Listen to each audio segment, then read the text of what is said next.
ಮನೆ ಮುಂದ್ಗಡೆ ತೋಟ, ಈ ಕಡೆ ನೋಡ್ತಾ ಇರ್ಬೋದು. ಚಂದ ಮತ್ತೆ ಯಾವ ತರ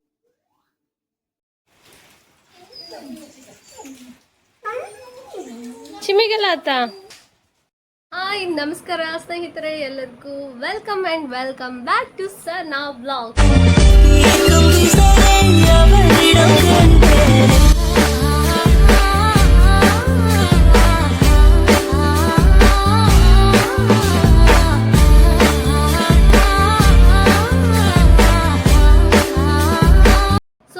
ಸ್ನೇಹಿತರೆ, ಮೊನ್ನೆ ಅಷ್ಟೇ ನಾನು ಗೋಕರ್ಣದಿಂದ ಬರಬೇಕಾದ್ರೆ ಒಂದು ಬೇರೆ ಹಲಸಿನಕಾಯಿ ತೊಗೊಂಡು ಬಂದಿದ್ದೆ.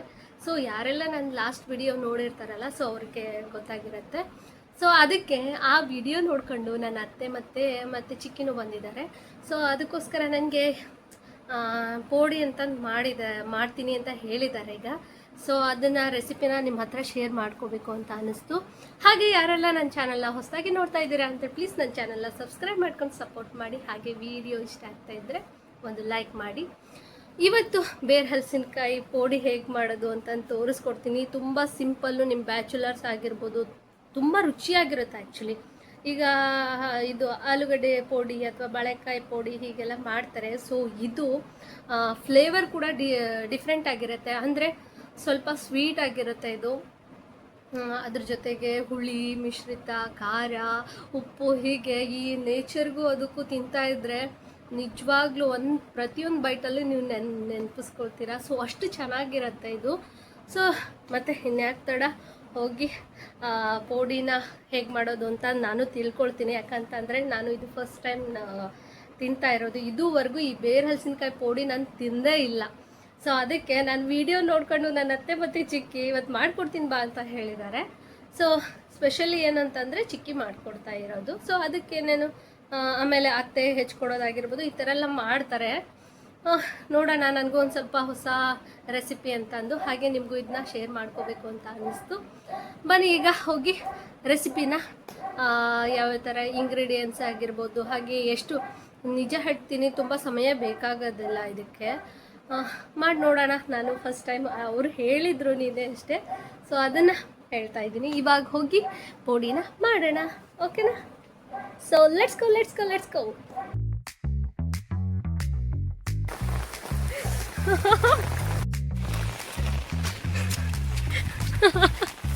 ಇದೆಂತ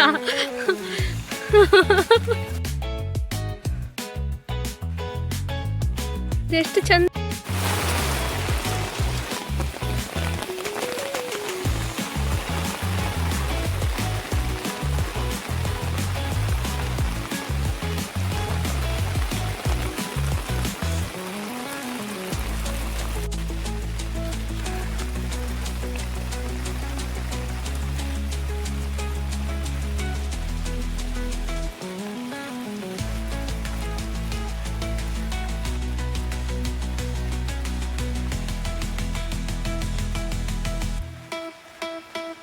ಎಷ್ಟು ಚಂದ ಕಾಣಿಸ್ತಾ ಇದೆ ಅಲ್ಲ ವ್ಯೂಸು. ಮನೆ ಮುಂದ್ಗಡೆ ತೋಟ, ಈ ಕಡೆ ನೋಡ್ತಾ ಇರ್ಬೋದು ನೀವು, ಇಲ್ಲಿ ಬೆಟ್ಟ ಇದೆ. ಹಾಗೆ ಮುಂದೆ ನೋಡ್ತಾ ಇರ್ಬೋದು, ಅಲ್ಲಿ ಕೂಡ ಬೆಟ್ಟನೇ. ಇದು ಕೊಟ್ಟಿಗೆ. ಎಷ್ಟು ಚಂದ ಕಾಣಿಸ್ತಾ ಇದೆ ಅಲ್ಲ ವಾತಾವರಣ. ಸುಹಾಸ್ ಅಲ್ಲಿ ಕಾರ್ ನಿಲ್ಲಿಸಿ ಈ ಕಡೆ ಬರ್ತಾ ಇದ್ದಾರೆ ಈಗ.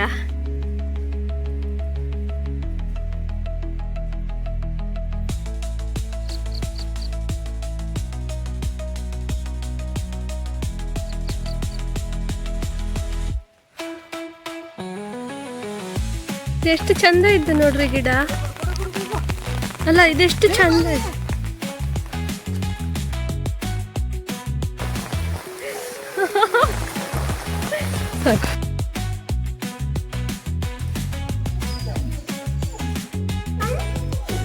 ಚಿಮಿಗೆಲ್ಲ ಆತ ಬೆಕ್ಕಿಗೂ ಕೊಟ್ರ,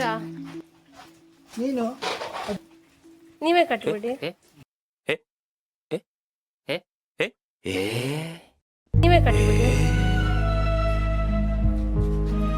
ದೋಸೆ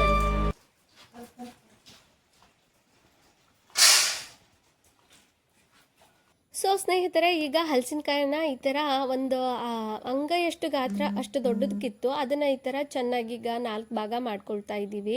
ಸೊ ಮಾಮೂಲಿ ನೀವು ಹಲಸಿನಕಾಯಿ ನೋಡಿರ್ತೀರಲ್ಲ, ಅದಕ್ಕೆ ಫುಲ್ ಅಂಟಂಟಾಗಿರುತ್ತೆ ಮತ್ತು ಹಾಲು ಕೂಡ ಬರ್ತಿರುತ್ತೆ.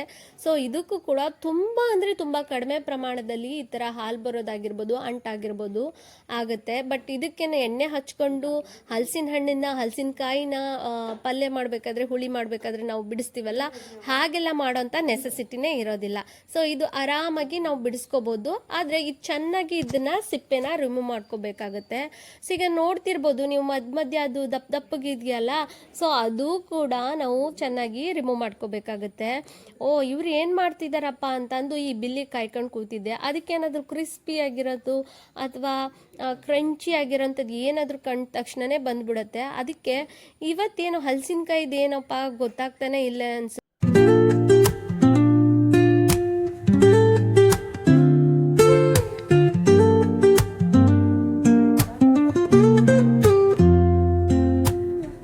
Woke up late, missed the morning glaze,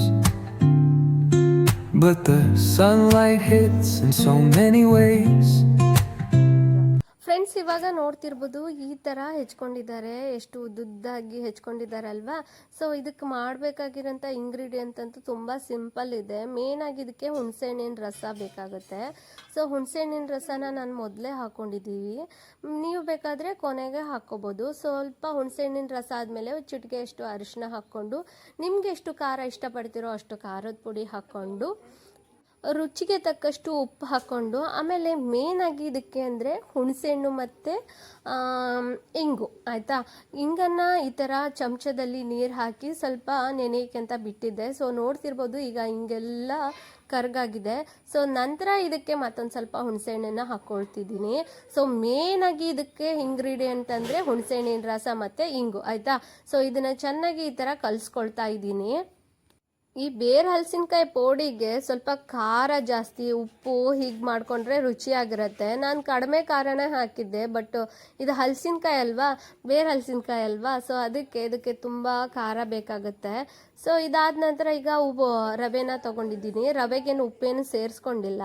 so ಇದಕ್ಕೆ ಎಲ್ಲ ಹಾಕಿರೋದ್ರಿಂದ ಬರೀ ಖಾಲಿ ರವೆ ತೊಗೊಂಡು ತವಾ ಬಿಸಿ ಆದಮೇಲೆ ತವಕ್ಕೆಲ್ಲ ಒಂದು ಸ್ವಲ್ಪ ಎಣ್ಣೆ ಹಾಕ್ಕೊಂಡಾದ್ಮೇಲೆ ಈ ಥರ ಡಿಪ್ ಮಾಡ್ಕೊಂಡಿರೋದನ್ನ, ಎರಡು ಕಡೆ ಡಿಪ್ ಮಾಡ್ಕೊಂಡಿರೋಂಥ ಬೇರೆ ಹಲಸಿನಕಾಯಿನ ಹಾಕ್ಕೊಳ್ತಾ ಇದ್ದೀನಿ. ನಂತರ ಇದಕ್ಕೆ ಕೊಕೊನಟ್ ಆಯಿಲನ್ನು ಬಳಸ್ತಾ ಇದ್ದೀನಿ. ಸ್ವಲ್ಪ ಅದು ಬ್ರೌನಿಷ್ ಕಲರ್ ಬರುತ್ತೆ, ಅದು ಬಂದಾದಮೇಲೆ ಇದನ್ನ ರೊಟೇಟ್ ಮಾಡ್ತಾ ಇದ್ದೀನಿ. ನೋಡ್ತಿರ್ಬೋದು ಯಾವ ಥರ ಕಾಣಿಸ್ತಾ ಇದೆ ಅಂತಂದು.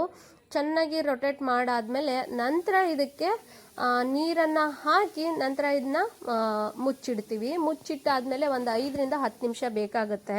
ಅದು ಲೋ ಫ್ಲೇಮಲ್ಲೇ ಇಡಬೇಕಾಗತ್ತೆ.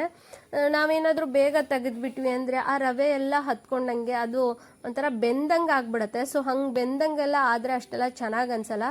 ಸೊ ಅದಕ್ಕೆ ಈಗ ಮುಚ್ಚಳ ಎಲ್ಲ ತೆಗೆದಾದ್ಮೇಲೆ ಮತ್ತೆ ಎಣ್ಣೆನ ಸೇರಿಸ್ಕೊಳ್ತಾ ಇದ್ದೀನಿ.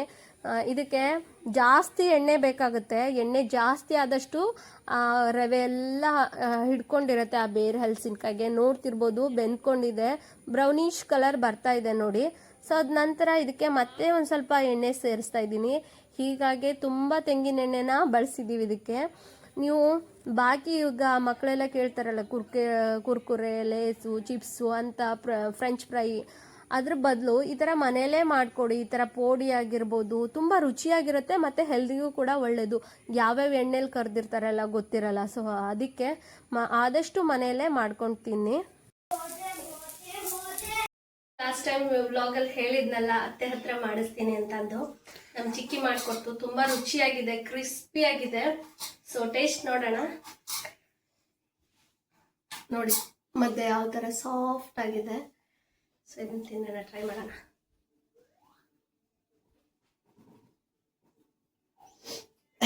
Wow, you must try it ಅಂತಾನೆ ಹೇಳ್ಬೋದು, ಅಷ್ಟು ಚೆನ್ನಾಗಿ ಬಂದಿದೆ ಅದು. ತಿಂತಾ ಇದ್ರೆ ಒನ್ ಬೈ ಒನ್ ಬಾಯಿ ಹೋಗ್ತಾನೆ ಇದೆ. ಅಷ್ಟು ರುಚಿಯಾಗಿದೆ, ಅಷ್ಟು ರುಚಿಯಾಗಿದೆ ಇದು. ಇನ್ನೊಂದು ಪೀಸ್ ತಿನ್ಬಿಡ್ತೀನಿ. ಈಗ ಆಲ್ರೆಡಿ 2 ಪೀಸ್ ಹೋಗಿದೆ ಈಗ ಬಾಯಿಗೆ.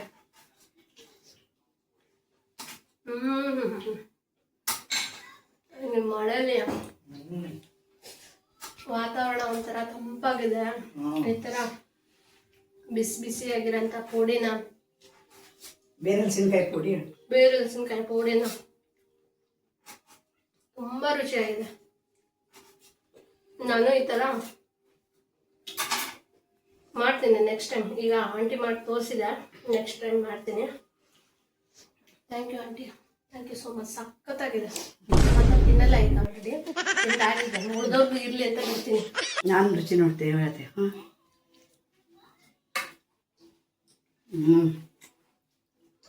ಸೂಪರ್, ಸಖತ್ತಾಗಿದೆ.